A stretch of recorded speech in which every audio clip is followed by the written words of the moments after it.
शहबाज शरीफ वज़ीर आज़म, मरीम नवाज़ वज़ीर आला पंजाब, फैसला नवाज शरीफ का। रहनुमा मुस्लिम लीग नून मरीम औरंगज़ेब ने जियो न्यूज़ के प्रोग्राम आज शाहज़ेब खानज़ादा के साथ में गुफ्तगू करते हुए बताया कि चौधरी शुजात के घर जारी प्रेस कॉन्फ्रेंस देखकर नवाज शरीफ ने शहबाज शरीफ की नामजदगी का ऐलान करने को कहा। उसी प्रेस कॉन्फ्रेंस में शहबाज शरीफ ने कहा था कि वह नवाज शरीफ से दरख्वास्त करेंगे कि वज़ीर आज़म का ओहदा कबूल करें। पार्टी और नवाज शरीफ की मुशावरत से पंजाब में वज़ीर आला की उम्मीदवार मरीम नवाज़ होंगी। मरीम औरंगज़ेब ने कहा कि पार्टी ने मुशावरत के बाद नवाज शरीफ को ही कहा था कि वो वज़ारत उज़्मा के उम्मीदवार बन जाएं, लेकिन नवाज शरीफ ये समझते हैं कि वो पीछे रहकर शहबाज शरीफ और मरीम नवाज़ की मुआवनत कर सकते हैं और पार्टी के मामलात देख सकते हैं।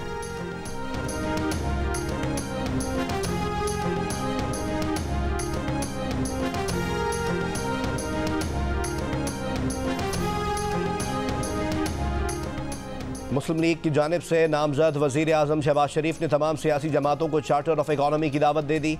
चौधरी शुजात के घर सियासी बैठक के बाद मीडिया से गुफ्तगू करते हुए कहा, ये धरने या लॉन्ग मार्च करने का वक्त नहीं, बाहमी इख्तलाफात ख़त्म करके कौम की खातिर शीर व शकर हो जाएँ।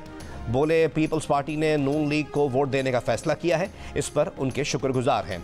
जो जमातें यहाँ इकट्ठी हुई हैं वो 2/3 अक्सरियत रखती हैं। अगर PTI के पास अक्सरियत है तो वो ले आए, हम सब उसका एहतराम करेंगे।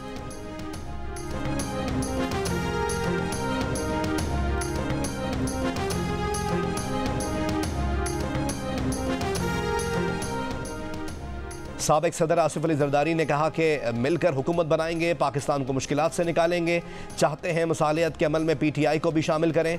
चौधरी शुजात के घर दीगर सियासी कायदीन के हमरा प्रेस कॉन्फ्रेंस करते हुए आसिफ अली जरदारी ने कहा कि मुल्क के वसीतर मफाद में मुआशी एजेंडे पर सबको एक होना होगा।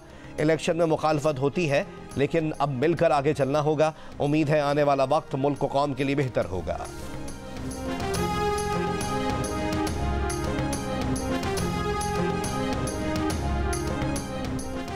नून लीग और पीपल्स पार्टी के साथ बैठकर हुकूमत बनाना ऐसा ही है कि हम तहरीक इंसाफ के नज़रिए को इक़्तिदार के लिए कुर्बान कर दें। तहरीक इंसाफ के रहनुमा अली मोहम्मद खान की प्रोग्राम आज शाहज़ेब खानज़ादा के साथ में गुफ्तगू। कहा, हम पहले भी कहते थे कि नून लीग और पीपल्स पार्टी सिर्फ इलेक्शन के लिए अलग हुए हैं, ये PDM 2 है।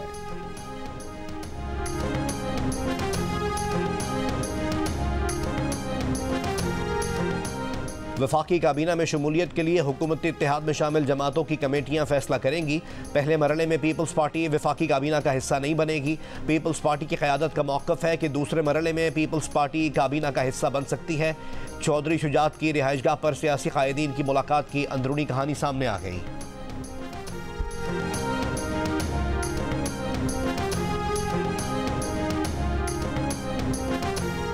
चौधरी शुजात के घर सियासी कायदीन की बैठक से कबल chairman Peoples Party Bilawal Bhutto Zardari ने कहा था कि नून लीग के वज़ीर आज़म के उम्मीदवार को वोट देंगे लेकिन वफाक में कोई वजारत नहीं लेंगे।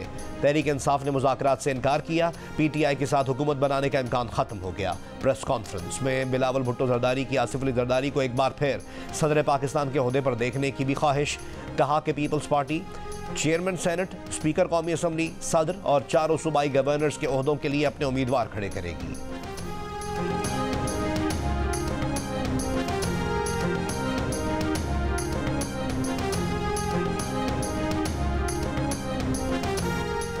शहबाज शरीफ की मौलाना फजलुर रहमान के घर जाकर इत्तेहादी हुकूमत में शामिल होने की दावत। मौलाना फजलुर रहमान ने शहबाज शरीफ को JUI के साथ मुबैना धांधली की शिकायत की।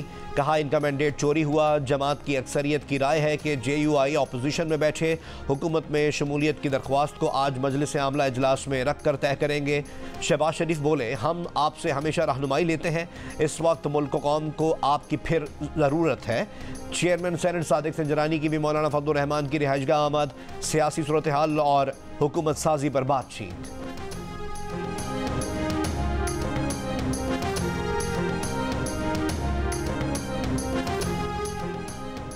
बलोच तलबा की अदम बाजियाबी के केस में इस्लामाबाद हाई कोर्ट ने निगरान वज़ीर आज़म को पीर के रोज़ तलब कर लिया। जस्टिस मोहसिन अख्तर कियानी ने रिमार्क्स दिए कि निगरान वज़ीर आज़म खुद पेश होकर बताएं क्यों ना इनके खिलाफ मुकदमा दर्ज किया जाए। अदालत ने अटॉर्नी जनरल की अदम दस्तयाबी पर समाअत मुलतवी करने की असिस्टेंट अटॉर्नी जनरल की इस्तदा मुस्तरद कर दी। रिमार्क्स दिए कि यह तो अदालत की मेहरबानी है कि दोनों DGs को नहीं बुलाया जा रहा। जबरी गुमशुदगियों की सज़ाए मौत होनी चाहिए। मुलव्विस लोगों को 2 बार सज़ाए मौत मिलनी चाहिए।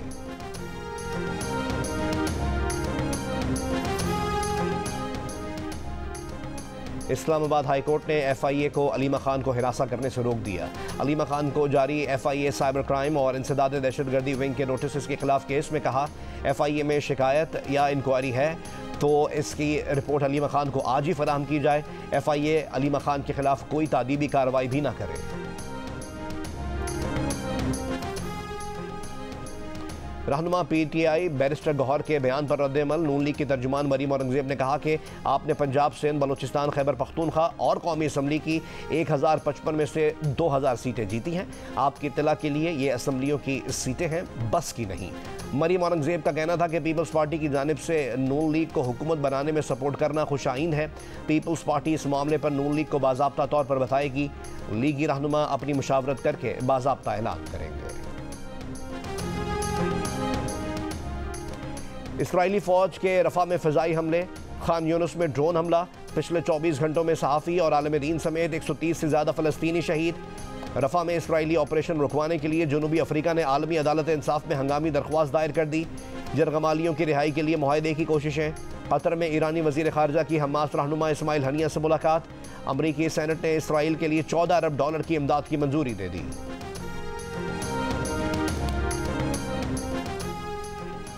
खालिस चांदी से बनी सफ़ेद सोने और कीमती पत्थरों से मुज़य्यन HBL PSL 9 की ट्रॉफ़ी की रुनुमाई कर दी गई। ट्रॉफ़ी को द ओरियन ट्रॉफ़ी का नाम दिया गया है।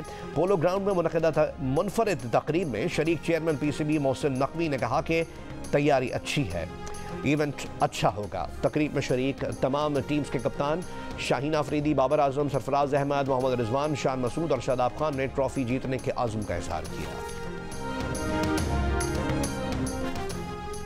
सरफराज अहमद ने कोयटा ग्लैडिएटर्स की कप्तानी से इस्तीफ़ा दे दिया। पाकिस्तान सुपर लीग के 9वें एडिशन में रॉयली रूसो कोयटा के कप्तान और सऊद शकील नायब कप्तान होंगे। सरफराज अहमद PSL में पहली बार बतौर खिलाड़ी एक्शन में नजर आएंगे।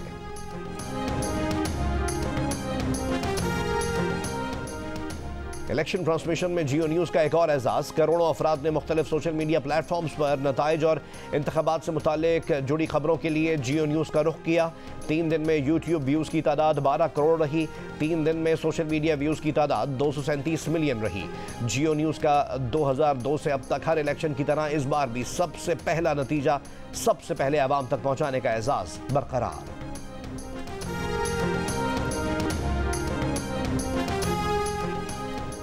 और आबादी के एतबार से दुनिया के सबसे बड़े मुसलमान मुल्क इंडोनेशिया में 20 करोड़ से ज़ायद वोटर्स आज नए सदर और पार्लिमान का इंतखाब करेंगे। इंडोनेशिया के तकरीबन 17,000 जज़ायर में वोटिंग का अमल एक ही दिन में मुकम्मल कर लिया जाएगा। अमरीकी जरीदे न्यूयॉर्क टाइम्स के मुताबिक इंडोनेशिया में 1990 की दहाई के वस्त तक आज़ादाना और मुनसिफाना इंतखाबात का तसव्वुर भी नहीं किया जा सकता था, मगर 1998 में सदर सुहार्तो की तवील आमिराना हुकूमत के खात्मे के बाद इंडोनेशिया दुनिया की तीसरी बड़ी जमहूरियत के तौर पर उभरा है।